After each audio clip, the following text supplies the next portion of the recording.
नमस्कार दोस्तों, स्वागत है आप सभी का अपने यूट्यूब चैनल बीटेक पर। आजकल दोस्तों यूजीसी को लेकर के बहुत बड़ी अपने देश में घमासान चल रहा है और यूजीसी को लेकर के एक पूरा अपडेट इस वीडियो में हम आपके साथ कुछ जानकारी साझा करने वाले हैं। यूजीसी का नया नियम क्या है, आखिर यूजीसी का विरोध क्यों हो रहा है, ये सब कुछ जाने विस्तार से इस वीडियो में। यूजीसी के नए नियमों के खिलाफ शहर शहर प्रदर्शन, आखिर प्रोटेस्ट की चिंताएं क्या हैं, 5 पॉइंट में समझेंगे। ये 5 पॉइंट आपको ध्यान से देखना है। आखिर ये यूजीसी को लेकर के इतना बड़ा हंगामा क्यों हो रहा है, इसको अच्छे से ध्यान से समझेंगे सभी भाई लोग।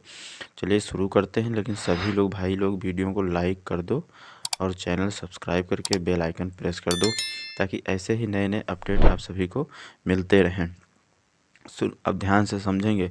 विश्वविद्यालय अनुदान आयोग यूजीसी ने 13 जनवरी 2026 को नए नियम लागू किए हैं। दोस्तों, ये नए नियम लागू किए हैं जिनका उद्देश्य उच्च शिक्षा संस्थानों में जाति आधारित भेदभाव और असमानता को रोकना है।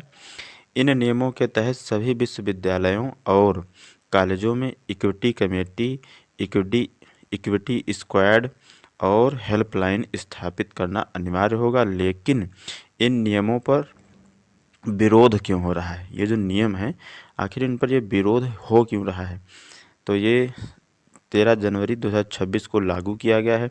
Promotion of equity in higher education institution regulation 2026 वाली हेडिंग के नीचे जो भी लिखा हुआ है, उससे बड़ी संख्या में लोगों में असहमति है और इस असहमति को दर्ज कराने के लिए हर ओर प्रदर्शन हो रहे हैं। देश भर में हर ओर प्रदर्शन हो रहे हैं।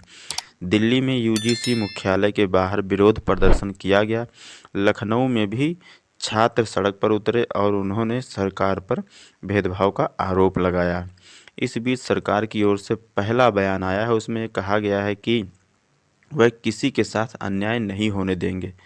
दोस्तों, वो किसी के साथ में अन्याय नहीं होने देंगे। शिक्षा मंत्री धर्मेंद्र प्रधान के इस बयान में प्रदर्शनकारियों को कोई बड़ी राहत वाली बात नज़र नहीं आई और उनकी चिंताएं जस की तस हैं। देखिए, उनकी चिंताएं जो हैं वो जस की तस हैं। ऐसे में इस बात पर गहराई से नज़र डालते हैं, यूजीसी के नियम के मायने क्या हैं और इन नियमों में आखिर ऐसी क्या चिंताएं हैं कि स्टूडेंट्स से लेकर टीचर, प्रोफेसर्स तक प्रदर्शन के लिए मजबूर हैं। इसको ध्यान से समझेंगे दोस्तों। सभी लोग इस वीडियो को लाइक कर दें, शेयर ज़्यादा से ज़्यादा लोगों के पास कर दें।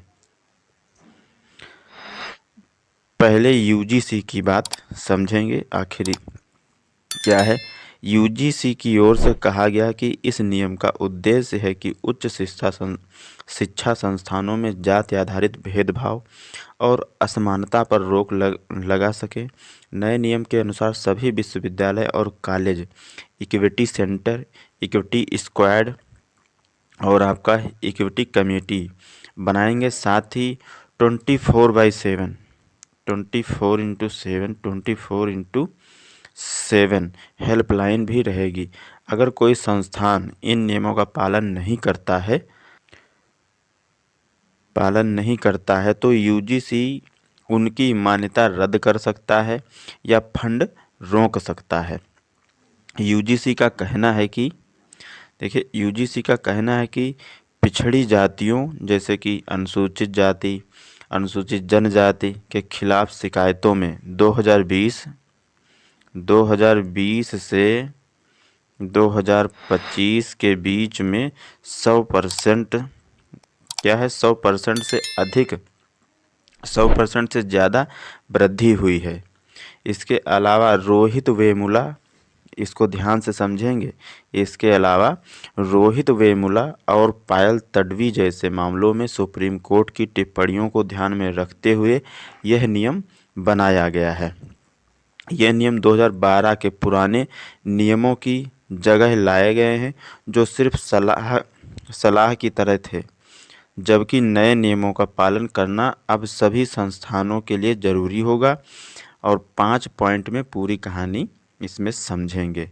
तो पूरा मामला जो ये है, रोहित वेमुला और पायल तन्वी जैसे जो कुछ मामले हैं उनको भी अच्छे से समझेंगे। सभी भाई लोग इस वीडियो को शेयर ज़रूर करें ज़्यादा से ज़्यादा लोगों के पास पूरी जानकारी, ताकि अच्छे से सभी को समझ में आ सके। नए नियम क्या कहते हैं, जो यूजीसी के नए नियम हैं वो क्या कहते हैं। तो इन नए नियम के तहत कॉलेज और यूनिवर्सिटी में एक इक्विटी कमेटी बनाना ज़रूरी होगा। यह कमेटी भेदभाव से जुड़ी शिकायतें देखेंगी, ठीक है। और यह तय करेगी कि किसी के साथ गलत व्यवहार ना हो। इस कमेटी में एससी, एसटी, ओबीसी, दिव्यांग और महिलाओं का प्रतिनिधि रहना सबसे ज़रूरी होगा। इन नियमों का ड्राफ्ट पिछले साल फरवरी में सार्वजनिक किया गया था और उस सुझाव पर मांगे गए थे। देखिए दोस्तों, और उस पर सुझाव भी मांगे गए थे यूजीसी के। ये नियम सुप्रीम कोर्ट के उस निर्देश के बाद लाए गए हैं जिसमें अदालत ने रोहित वेमुला और पायल तडवी की माताओं की याचिका पर सुनवाई के दौरान यूजीसी से नए नियम पेश करने को कहा था, ठीक है। यह याचिका 2012 के नियमों को लेकर बहुत कमज़ोर और उदासीन रुख से जुड़ी थी। यानी ये नियम बस मौजूद थे, लेकिन इसके प्रति सक्रियता नहीं थी। इसके साथ ही हर संस्थान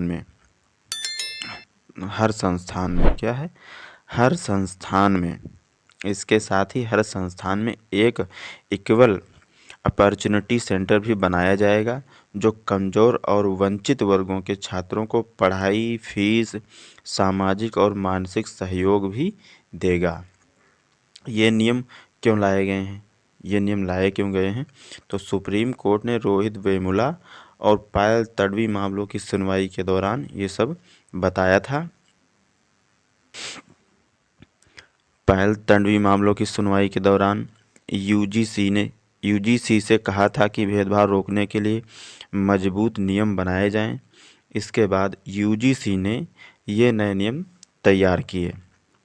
नियमों में कहा गया कि इनका उद्देश्य धर्म, नस्ल, लिंग, जन्म स्थान, जाति या दिव्यांगता के आधार पर होने वाले भेदभाव को ख़त्म करना है। ये यूजीसी का नियम है, ठीक है। खास तौर पर अनुसूचित जाति, अनुसूचित जनजाति, सामाजिक और शैक्षणिक रूप से पिछड़े वर्ग, आर्थिक रूप से कमज़ोर वर्ग और दिव्यांगों के खिलाफ होने वाले भेदभाव को रोकना और उच्च शिक्षण संस्थानों में पूरी तरह समानता मिले। 2012 के नियम सिर्फ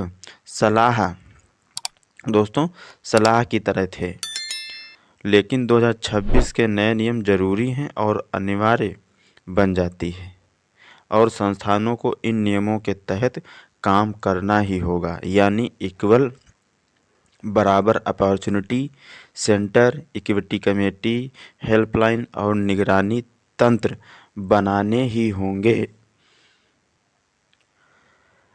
आखिर ये विवाद और विरोध क्यों हो रहा है? इन नियमों को लेकर के कई जगह विरोध हो रहा है। खासकर जनरल कैटेगरी के कुछ लोग कह रहे हैं कि नए नियम उनके लिए ठीक नहीं हैं। सुप्रीम कोर्ट में दायर याचिका में कहा गया कि नियमों में जाति आधारित भेदभाव को सिर्फ एससी, एसटी और ओबीसी तक सीमित कर दिया गया है। इससे जनरल कैटेगरी के लोगों को संस्थागत सुरक्षा नहीं मिल पाएगी। इस तरह से ये नियम उनके लिए भेदभाव से भरे हो सकते हैं। ये जनरल कैटेगरी के जो लोग हैं उनका कहना है। सुप्रीम कोर्ट में दाखिल याचिका में कहा गया कि रेगुलेशन 3C जाति आधारित भेदभाव की परिभाषा को केवल एससी, एसटी और ओबीसी तक सीमित कर देता है। इसमें कहा गया है कि जाति आधारित भेदभाव वही माना जाएगा जो केवल इन वर्गों के खिलाफ हो। वहीं रेगुलेशन 3E में भेदभाव को धर्म, नस्ल, जाति, लिंग, जन्म स्थान और दिव्यांगता के आधार पर किसी भी तरह के अनुचित अनुचित पक्षपातपूर्ण व्यवहार के रूप में परिभाषित किया गया है। याचिका में तर्क दिया गया है कि इस तरह की परिभाषा से जनरल या गैर आरक्षित वर्ग के छात्र और शिक्षक जो जाति के आधार पर उत्पीड़न या पक्षपात का सामना कर सकते हैं, उन्हें संस्थागत संरक्षण और शिकायत निवारण से वंचित कर दिया गया है। देखिए, उन्हें वंचित कर दिया गया है। नियमों में भेदभाव की परिभाषा क्या है? ये जो नियम है इसमें भेदभाव की परिभाषा क्या है? वीडियो थोड़ा लंबा हो जाएगा, लेकिन आप लोग ध्यान से देखेंगे और इसको ज़्यादा से ज़्यादा लोगों के पास शेयर भी करेंगे, सभी के पास इस जानकारी को आप लोग पहुँचाएँ। नियमों के मुताबिक किसी के साथ धर्म, जाति, लिंग, जन्म स्थान या दिव्यांगता के आधार पर गलत या पक्षपातपूर्ण व्यवहार भेदभाव माना जाएगा। लेकिन आलोचकों का कहना है कि आलोचकों का कहना है कि परिभाषा साफ नहीं है और इसका दुरुपयोग भी हो सकता है। ये आलोचकों का कहना है। संस्थानों पर क्या जिम्मेदारी होगी? तो संस्थान के प्रमुख को ये देखना होगा कि कैंपस में कोई भेदभाव ना हो। शिकायत के लिए ऑनलाइन पोर्टल और हेल्पलाइन होगी। अगर कोई संस्थान नियमों का पालन नहीं करता है तो उस पर कार्रवाई हो सकती है और उसे यूजीसी की योजनाओं से भी बाहर किया जा सकता है। हर HEI को एक इक्वल अपॉर्चुनिटी सेंटर बनाना है। एकेडमिक और सामाजिक काउंसलिंग और कैंपस में विविधता को बढ़ावा देगा। इस सेंटर के तहत बनने वाली इक्विटी कमेटी में OBC, SC, ST, PWD और महिलाओं का प्रतिनिधित्व अनिवार्य होगा। यह कमेटी भेदभाव की शिकायतों की जांच करेगी। वो बात जिस पर सबसे अधिक परेशानी, आखिर वो कौन सी बात है जिस पे सबसे अधिक परेशानी है? जिस बात को लेकर प्रदर्शन हो रहा है। क्या हो रहा है दोस्तों? प्रदर्शन हो रहा है। उसमें एक बड़ी चिंता शामिल है। विरोधियों और आलोचकों का कहना है कि इन नियमों में झूठी शिकायतों से निपटने का कोई साफ नियम नहीं है और इक्विटी कमेटी में जनरल कैटेगरी के प्रतिनिधित्व की बात भी नहीं की गई है। यानी चिंता ये भी है कि अगर विवाद की स्थिति बनती है तो कमेटी के सदस्य अपने पूर्वाग्रहों के कारण एक तरफा हो सकते हैं। इस पहलू को ध्यान में नहीं रखा गया है। ये उन लोगों का कहना है, नहीं रखा गया है और इसी वजह से इन नियमों पर बहस जारी है। कुल मिलाकर नियमों का मकसद समानता लाना है, लेकिन नियम जिस भाषा और शैली में लाए गए हैं और इसके दायरों को जिस तरह से सीमित कर दिया गया है, उसे लेकर भी सवाल खड़े हो रहे हैं।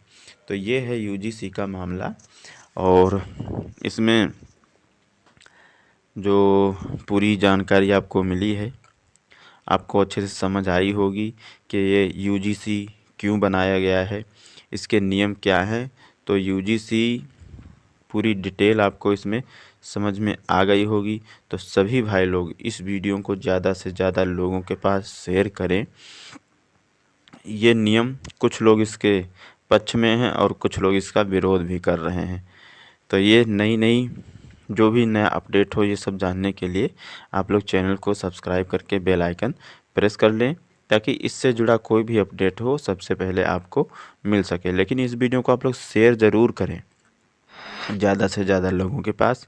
मिलेंगे एक नए वीडियो में नई जानकारी के साथ में। तब तक के लिए दोस्तों, जय हिंद, जय भारत।